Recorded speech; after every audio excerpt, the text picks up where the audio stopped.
नींव की डिजाइन पर लगी अंतिम मोहर, फरवरी माह से शुरू होगा कार्य। कानपुर के मॉल को उड़ाने की धमकी, यूपी में 24 घंटे में 5वीं सूचना से खलबली, जोही पुलिस ने केस दर्ज कर जांच में जुटी। बलिया में कोटेदार की गोली मारकर हत्या, बदमाशों ने उतारा मौत के घाट, भूमि विवाद के चलते की हत्या। सीतापुर में स्वास्थ्य कर्मियों का अमानवीय चेहरा, घायल गर्भवती महिला के पेट को बनाया टेबल, पेट पर दस्तावेज रखकर की लिखा पड़ी। और बहराइच में सड़क हादसे में युवक की मौत, गुस्साए लोगों ने रोड किया जाम, प्रशासन के खिलाफ की जमकर नारेबाजी।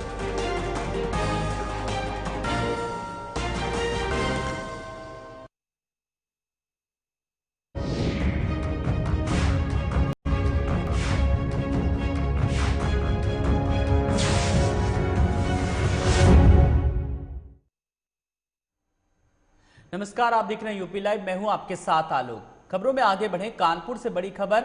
यहां पर बम से मॉल उड़ाने की धमकी मिली है और यूपी में 24 घंटे में 5वीं सूचना से मची खलबली। तो पुलिस प्रशासन में मचा हड़कंप, पुलिस और बम निरोधक दस्ता फिलहाल जांच में जुटा है। कानपुर से बड़ी खबर, जहां पर फर्जी बम की अफवाह सामने आई। राजधानी के कई इलाकों में सघन चेकिंग अभियान जारी है, जांच का दायरा लगातार बढ़ता जा रहा है। तो 24 घंटे में 5वीं सूचना से खलबली मची है। शासन प्रशासन तक और पुलिस के आला अधिकारी पूरी तरीके से हाई अलर्ट मोड पे आ गए। होटल ताज में चलाया गया चेकिंग अभियान, कई जगह पर चेकिंग अभियान चलाया गया। पुलिस और बम निरोधक दस्ता लगातार मौके पर मौजूद है। तो पुलिस प्रशासन में मचा हड़कंप। अभी तक हालांकि ये नहीं पता लग पाया कि जो सूचना आई है फिलहाल किसने दी और वो शख्स कौन है। हालांकि लगातार इंटेलिजेंस, जो लोकल इंटेलिजेंस यूनिट है, वो पूरी तरीके से सक्रिय हो गया है। यूपी में 24 घंटे में इस तरीके से वारदात ये अंजाम देने की बात की गई है। पुलिस प्रशासन में हड़कंप मचा है।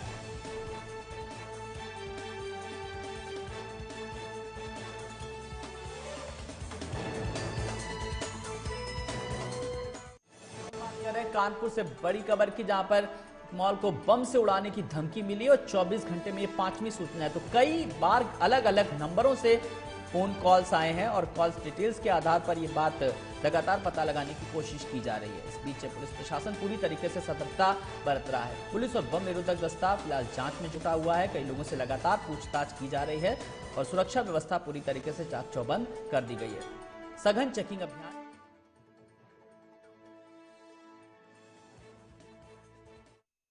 सोलोमन हमारे साथ जुड़ गए हैं। विकास, जो बम की जो सूचना है, पुलिस प्रशासन किस तरीके से काम कर रहा है, कितना मुस्तैद नजर आ रहा है? देखिए, आज कानपुर में सशस्त्र और गुरुदेव पैलेस समेत 4 पिक्चर हॉल को बम से उड़ाने की धमकी दे दी गई है। ये सबकी कंट्रोल रूम की जरिए मिली है। लेकिन एक सबसे बड़ी बात यह है कि खुफिया तंत्र पूरी तरह से फेल है। जैसे ही 26 जनवरी और 15 अगस्त का मौका आता है, किस तरह की कोई ना कोई घटना को अंजाम देने की धमकी बराबर मिलती रहती है, लेकिन खुफिया तंत्र पूरी तरह से फेल हो चुका है। फिलहाल अगर बात करें तो कुछ नंबर ट्रेस करने के लिए इंटेलिजेंस यूनिट किस तरीके से काम कर रही है, क्या कुछ किसी पर शक, किसी से पूछताछ हुई, इस बारे में कुछ और जानकारी निकल करके आ पाई क्या विकास? देखिए, पुलिस पूरी तरह मुस्तैद है और जो जहां से धमकी आई है उसका नंबर ट्रेस किया जा रहा है, लेकिन अभी तक जांच पड़ताल अभी तक पूरी नहीं हो पाई है। और जो भी अधिकारी हैं वहां मौके पे पहुंच के डॉग स्क्वाड, बम स्क्वाड वहां पहुंच के जनता से छानबीन कर रहे हैं। जो मॉल है उसके डॉग स्क्वाड और बम स्क्वाड द्वारा पूरा जनता से छानबीन करी गई, लेकिन अभी तक ऐसा कुछ नहीं निकल के आया है। एक बात ये भी कही जा रही है कि आखिरी में कहीं ऐसा नहीं ये किसी तरह का मॉक ड्रिल हो, क्योंकि आधिकारिक बयान अभी तक कोई नहीं आया है। बड़ी खबर पर नजर रखिएगा विकास, हम आगे आपसे अपडेट लेंगे। बहुत बहुत शुक्रिया फिलहाल इस तमाम जानकारी के लिए। तो विकास हमारे संवाददाता लगातार इस बड़ी खबर पर बने हुए हैं और बता रहे थे कि किस तरीके से सघन चेकिंग अभियान जारी है। तो लगातार हम बात कर रहे हैं इस बड़ी खबर पर कानपुर से जो आ रही है, जहां पर 26 जनवरी को लेकर के इस तरीके से जो अब गणतंत्र दिवस को लेकर के कहीं ना कहीं व्यवधान डालने की जिनकी जो साजिशें थी उसको नाकाम करने की लगातार पुलिस कोशिश कर रही है। मंसूबे जो हैं वो सरकार की तरफ से साफ तौर पर कहा गया कि किसी के भी नापाक मंसूबे कामयाब नहीं हो पाएंगे। और शायद इसी तर्ज पर कुछ लोगों ने कोशिश की है अफवाह फैलाने की। और इसी क्रम में आपको बता दें कि फिलहाल जो एक मॉल को बम से उड़ाने की धमकी मिली है। 24 घंटे में 5वीं सूचना, अलग अलग नंबरों से फोन आए और लगातार धमकी, मेरे फोनों का आने का सिलसिला लगातार जारी है और ये कंट्रोल रूम से सारी जानकारी मिल पा रही है। पुलिस प्रशासन में हड़कंप मचा, हालांकि पूरी तरीके से टीमें लगा दी गई हैं और अभी तक हालांकि कोई ठोस सबूत निकल करके नहीं आ पाया। पुलिस और बम निरोधक दस्ता फिलहाल जांच में जुटा हुआ है, पूछताछ लगातार जारी है। लेकिन 26 जनवरी को लेकर के पूरी तरीके से प्रशासन अलर्ट मोड पे नजर आ रहा है। सुरक्षा व्यवस्था चाक चौबंद कर दी है। इसके अलावा भी कानपुर के कई इलाकों में, चाहे वो पनकी इलाका हो, चाहे वो सिविल लाइन जैसे इलाके या फिर ऑर्डिनेंस फैक्ट्री जैसे इलाके, वहां पर सुरक्षा व्यवस्था पूरी तरीके से चाक चौबंद कर दी गई है।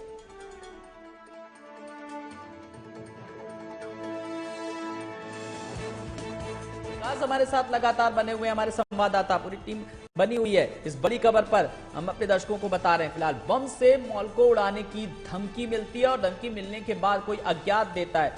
हालांकि पुलिस प्रशासन के कई अधिकारियों का इस संदर्भ में यह कहना है कि ये कहीं ना कहीं कोई अफवाह है, लेकिन अफवाह भी हो गई, लेकिन उसके पहले सतर्कता फिलहाल बहुत जरूरत है और इसी को लेकर के पुलिस प्रशासन पूरी सतर्कता के तौर पर एहतियात बरत रहा है।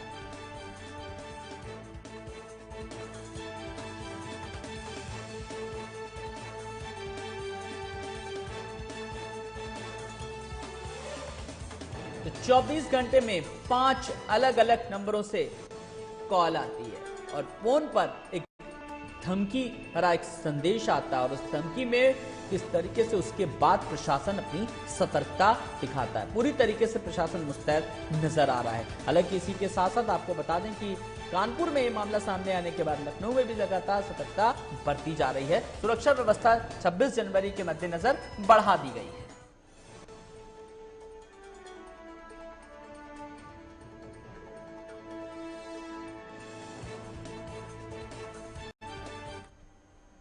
खबरों में आगे बढ़ेंगे। बैठक के दूसरे दिन राम मंदिर की नींव पर फैसला ले लिया गया। बैठक में राम मंदिर निर्माण समिति के चेयरमैन नृपेंद्र मिश्रा, ट्रस्ट के महासचिव चंपत राय व सदस्यों ने नींव की डिजाइन पर अंतिम मोहर लगा दी है। अभी डिजाइन मुंबई के एक लैब में बन रही है और फरवरी माह में प्रिंट होकर अयोध्या पहुंचेगी। हालांकि 40 फीट खोदकर मलबा हटाने का काम शुरू कर दिया गया है। नृपेंद्र मिश्रा कल ही देवशिल्पी विश्वकर्मा की पूजा कर मलबा हटाने का काम शुरू करवा दिया था। अयोध्या के सर्किट हाउस में राम मंदिर निर्माण समिति के दूसरे दिन की बैठक संपन्न हो गई। बैठक में राम मंदिर की नींव को लेकर चर्चा हुई।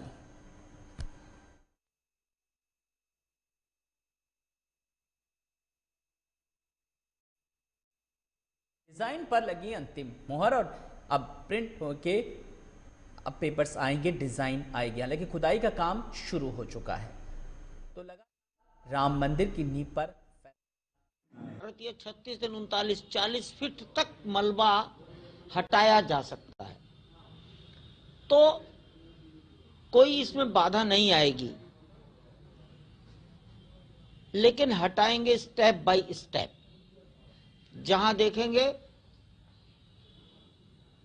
अब ठीक है, वहां रुक भी सकते हैं, लेकिन आम राय ये आपस की है। टाटा, लार्सन टुब्रो और सोमपुरा और ट्रस्ट की ओर से जो एक और इंजीनियर हैं जगदीश आफले, कि अपने दिमाग में रखो कि 12 मीटर तक जा सकते हैं। डेडलाइन तय नहीं करना, इंजीनियरिंग साइट परिस्थितियों को देखकर चलती है।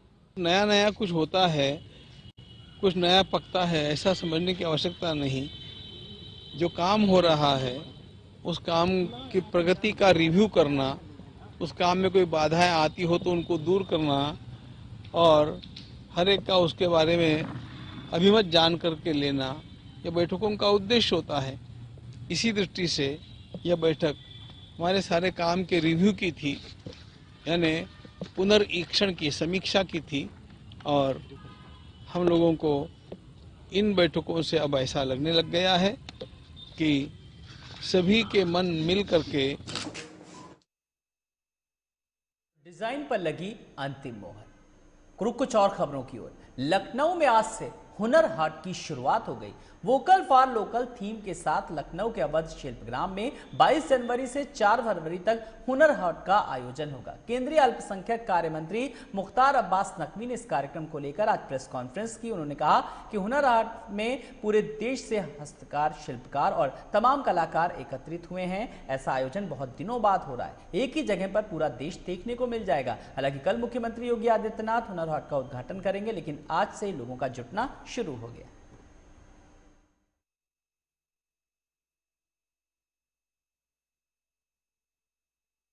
बात तो कहने में खुशी है कि हमारे देश के यशस्वी प्रधानमंत्री श्री नरेंद्र मोदी जी, हमारे उपराष्ट्रपति जी एम वेंकैया नायडू साहब, लोकसभा के स्पीकर ओम बिरला साहब और देश के लगभग सभी राज्यों के मुख्यमंत्री, राज्यपाल महोदय हुनर हाटों में जा करके और हुनर हाट में जो हमारे हुनर के उस्ताद और दस्तकार शिल्पकार आए हैं उनकी हौसला अफजाई कर चुके हैं।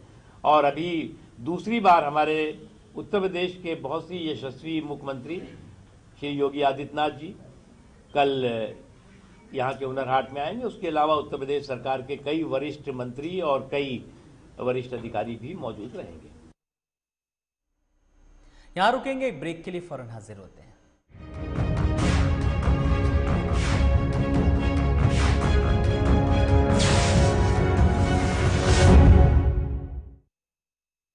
सच्ची सहेली, सच्ची सहेली, सच्ची सहेली। कितनी बार बता चुकी हूँ कि सिर्फ सच्ची सहेली ही है महिलाओं की नंबर 1 औषधि एवं टॉनिक।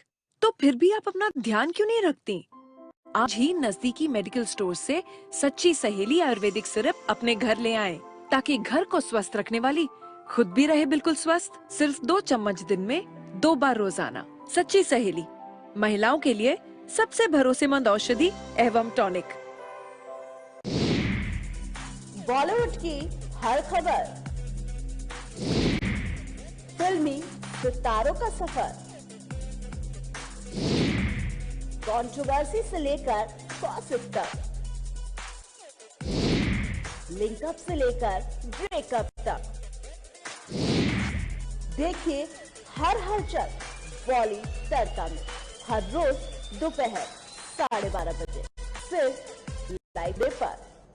आपकी आवाज, आपकी ताकत, आपका अपना न्यूज चैनल लाइव टुडे अब उपलब्ध है ZEE5 पर।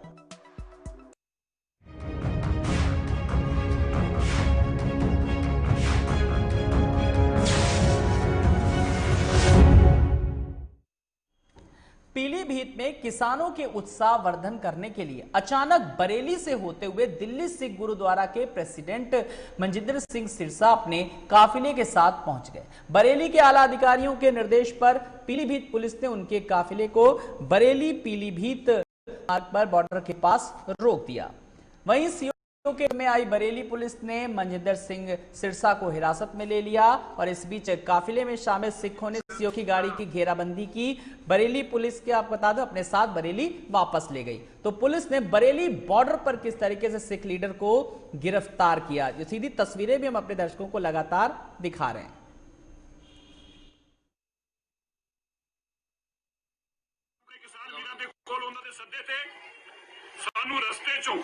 बिलासपुर तो बिसलपुर तो जो कि पीलीभीत डिस्ट्रिक्ट अंदर पैंदा सी, उत्थों पुलिस SHO और ACP पहुंचते ने पुलिस की पूरी घेराबंदी के नाल सानू गड्डी च बिठा के लेके आउंदे ने इत्थे और मैनूं कहा जाता कि तुहानूं प्रिवेंटिव अरेस्ट कीता। क्यों कीता है? क्योंकि सानूं लखीमपुर के DM ने और SSP ने कहा है सिरसा उत्ते पहुंचेगा तो कानून व्यवस्था बिगड़ेगी। बड़ी शर्म की गल है। पर मैं धन्यवाद करदा है 1 घंटा पुलिस को नहीं बिठाया गया।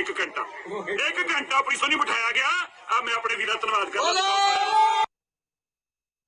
हरदोई में श्री राम जन्मभूमि मंदिर निर्माण निधि समर्पण अभियान के तहत RSS और विहिप के नेताओं ने स्थानीय निजी नर्सिंग होम के परिसर में शिविर लगाया, जिसमें जिले के प्रमुख चिकित्सकों और व्यवसायियों ने राम जन्मभूमि मंदिर निर्माण के लिए 1 लाख से लेकर 50,000 रुपए तक के दान दिए। वहीं कार्यक्रम में मुख्य वक्ता अशोक दुबे ने राम मंदिर और अभियान से जुड़े विभिन्न आयामों पर प्रकाश भी डाला।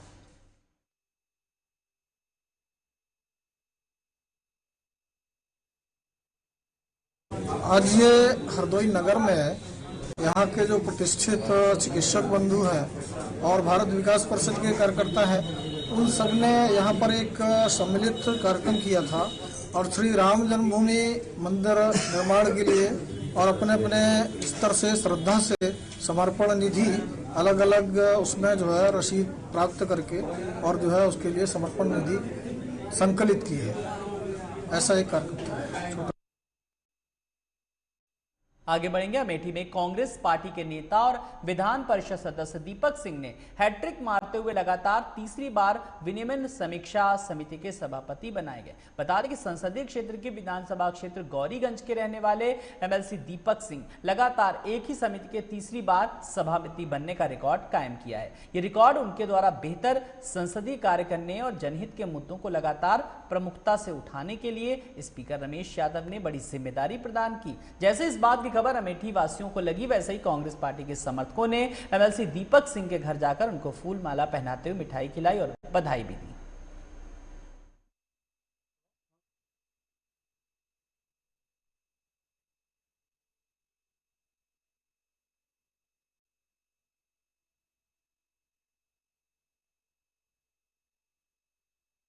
से मैं भाग्यशाली मानता हूं अपने आप को और हमारे आदरणीय स्पीकर रमेश यादव जी का आभार प्रकट करता हूं कि उन्होंने मुझे इस संसदीय परंपराओं के निर्वहन के लिए तीसरी बार सभापति बनाया है। मैं उनका आभार प्रकट करता हूं। निश्चित रूप से उन्हें मैंने भरोसा भी दिया है कि जिस दायित्वों का आपने निर्वहन करने के लिए मुझे सौंपा है उसका जैसे पहले बाखूबी से करता रहा हूं।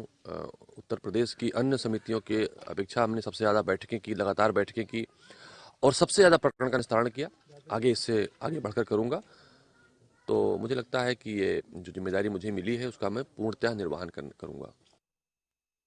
हरदोई में बीजेपी विधायक का वीडियो का सोशल मीडिया पर वायरल हो रहा है। दरअसल उन्होंने कृषि गोष्ठी के दौरान जिला पंचायत सदस्य को संबोधित करते हुए अपशब्दों का प्रयोग किया। सोशल मीडिया पर वायरल हुआ ये वीडियो 12 जनवरी को बताया गया है और किसानों के लिए उद्यान विभाग द्वारा कृषक गोष्ठी का आयोजन किया गया था, जिसमें बीजेपी विधायक को मुख्य अतिथि थे, जबकि जिला पंचायत सदस्य को विशिष्ट अतिथि के तौर पर आमंत्रित किया गया था। सोशल मीडिया पर वीडियो वायरल होने के बाद बीजेपी विधायक और बीजेपी नेताओं ने इस पूरे मामले पर प्रतिक्रिया देने से इनकार किया। वहीं जिला पंचायत सदस्य ने विधायक पर अपमानित करने का आरोप भी लगाया।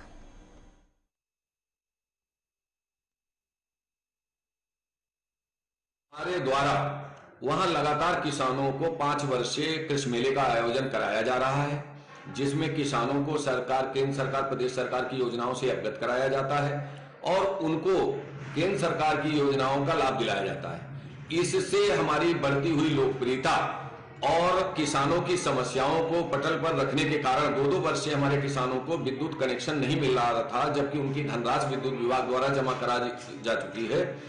उसकी समस्या को रखने से हमारे विधायक को नागवार गुजरा और एक ब्राह्मण जनप्रतिनिधि की लोकप्रियता अधिक होने के कारण उन्होंने अपशब्द का खुले मंच पर अपशब्द का प्रयोग किया और हमारे उद्यान अधिकारी द्वारा जब इस पर आपत्ति जताई गई तो उन्होंने इसका उद्यान अधिकारी पर भी अपशब्द का प्रयोग किया।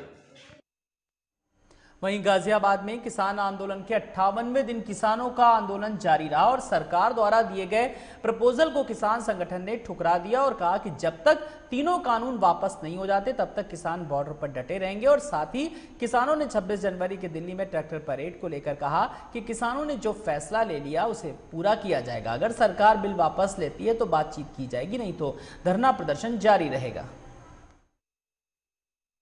देखो ये है कि पूरा वहाँ पे बातचीत हुई है और वहाँ करीब 80-85 लोग वहाँ पे थे और सबने एक सिरे से एक ही आवाज में, आम किसानों की भी आवाज थी, उसमें कहा कि 3 बिल वापसी से पहले हम जाएंगे नहीं, एमएसपी पे कानून बनाना पड़ेगा, 3 बिल वापसी लेने पड़ेंगे। एमएसपी की बात भी साथ में जुड़ गई है? नहीं, जुड़ी हुई थी पहले ही। ये सरकार इस पे बात नहीं करना चाहती थी, एमएसपी की बात भी जुड़ी है, 3 बिल भी वापसी होंगे। लखनऊ में कोरोना टीकाकरण का दूसरा चरण शुरू हो गया, जिसके लिए 35 सेंटर को तैयार किया गया, जिसमें लगभग 8,500 लोगों का टीकाकरण किया जाएगा। आपको बता दें कि केजीएमयू के कलाम सेंटर में भी दूसरे चरण का टीकाकरण किया जा रहा है, जिसमें नोडल अधिकारी सहित स्टाफ मौजूद रहा। वहीं कोरोना वैक्सीनेशन को लेकर इंचार्ज डॉक्टर प्रज्ञा पांडे ने बताया कि 7 बूथ सेंटर बनाए गए, जिसमें प्रत्येक बूथ पर 100 लोगों का टीकाकरण किया जाना है। नहीं है, बहुत अच्छा है। गवर्नमेंट की जो नीति है बहुत अच्छी है और मेरे ख्याल से सबको लगवाना चाहिए टीका, और जो भी आम आदमी है उन तक भी ये टीका पहुंचना चाहिए। ठीक महसूस हो रहा है। किसी प्रकार की घबराहट नहीं सर, नहीं कोई घबराहट नहीं। अभी तक कोई ऐसी दिक्कत नहीं है, बहुत अच्छा है, कोई प्रॉब्लम नहीं। लोगों के लिए क्या कहना चाहेंगे? लोगों के लिए कहना चाहेंगे कोई डरने की ज़रूरत नहीं है, आकर के यहाँ टीका लगवा सकते हैं आराम से। थोड़ा बहुत रिस्क तो हमेशा होता है, कोई अभी तक 15 मिनट हो गया, मुझे कोई ऐसी प्रॉब्लम नहीं।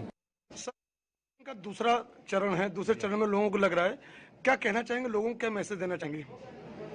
देखिए, आज आपके सामने हमने कई लोगों से जिनका वैक्सीनेशन हो चुका है, उन लोगों से जानकारी ली।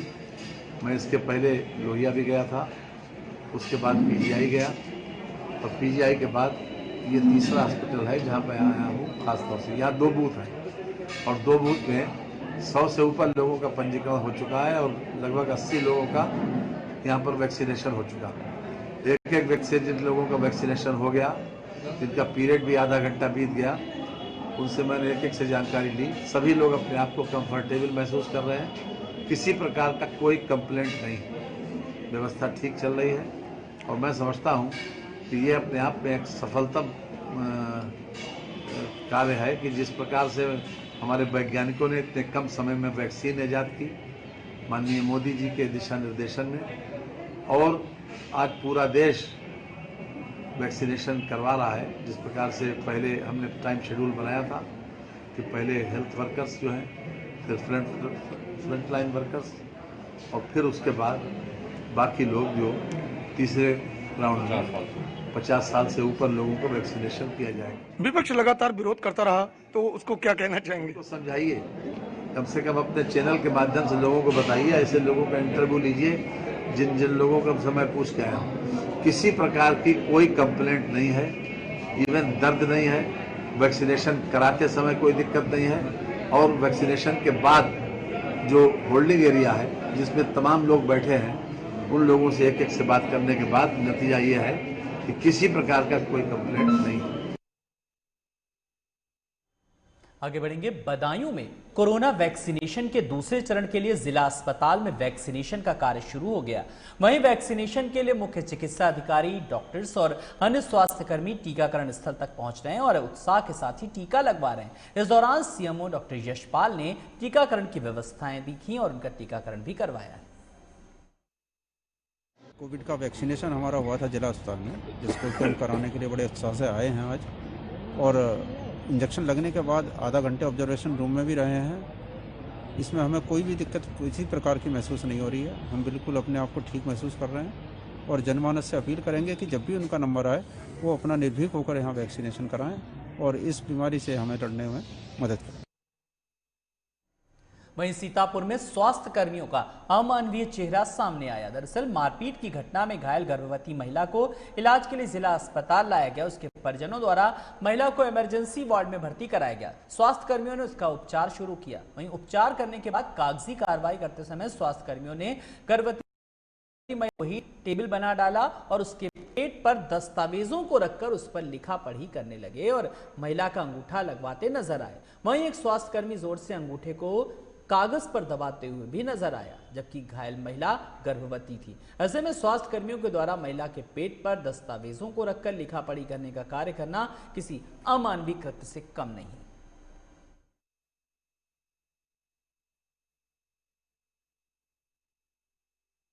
शमी अहमद हमारे साथ जुड़ गए। शमी, स्वास्थ्य कर्मियों का अमानवीय चेहरा सामने आया है, क्या घटनाक्रम रहा, जरा इसके बारे में जानना चाहेंगे, इस पूरी खबर के बारे में।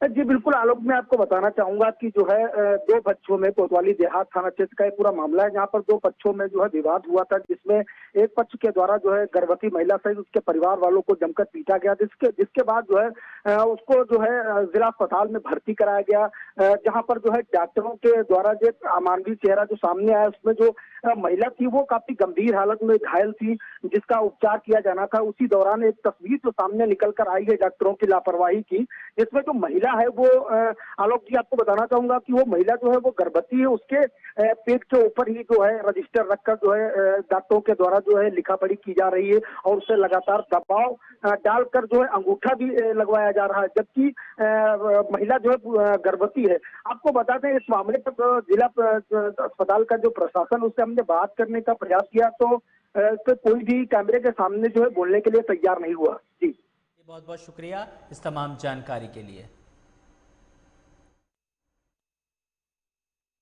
वहीं ललितपुर में एक झोपड़ी में आग लगने से 2 बच्चों की दर्दनाक मौत हो गई। इस दौरान बच्चों की मां ने अपने 2 बच्चों को झोपड़ी से निकालकर उनकी जान बचाई। दरअसल पूरी घटना थाना जाखलौन क्षेत्र के अमऊखेड़ा गांव की है, जहां एक झोपड़ी में लगी आग से सो रहे बच्चों की मौत हो गई। आग लगते ही चीख पुकार मच गई। मौके पर पहुंची पुलिस ने घटनास्थल का मुआयना किया और आर्थिक सहायता राशि देने की प्रक्रिया प्रारंभ कर दी। वहीं मृतक बच्चे के शवों को पोस्टमार्टम के लिए भेज दिया गया। थाना क्षेत्र में रात्रि लगभग 1 बजे ग्राम अमऊखेड़ा में ये दुखद घटना घटी, जिसमें एक मां अपने 4 बच्चों को लेकर के खेत में रखवाली कर रही थी और खेत में ही उसने अपनी झोपड़ी बना रखी थी और ठंडक की वजह से वो आग को, चूल्हे को जलता ही छोड़ के जो है सो गए कि कुछ आग बनी रहेगी और जो है जिससे गर्मी बनी रहेगी। और अचानक रात में आग जब पकड़ लिया तब वो जग पाई तो उसकी 3 बेटियां और 1 बेटा था, जिसमें से बड़ी बेटी कल्लो और निकृष लड़का था, वो सबसे छोटा था। इन दोनों की मृत्यु हो गई, वह उनको नहीं बचा सकी और इस पे पुलिस भी तत्काल मौके पे पहुंच गई थी। पुलिस ने जो है अपनी प्रक्रिया आगे बढ़ाते हुए पीएम के लिए बॉडी भेज दी है। एसडीएम सदर और नायब तहसीलदार दोनों लोग भी मौके पर पहुंचे थे और जो भी सहायता राशि बनती है सरकार की तरफ से उसको देने की प्रक्रिया पूरी तरह से अपनाई जा रही है। इन्हीं खबरों के साथ इस बुलेटिन में इतना ही। नमस्कार।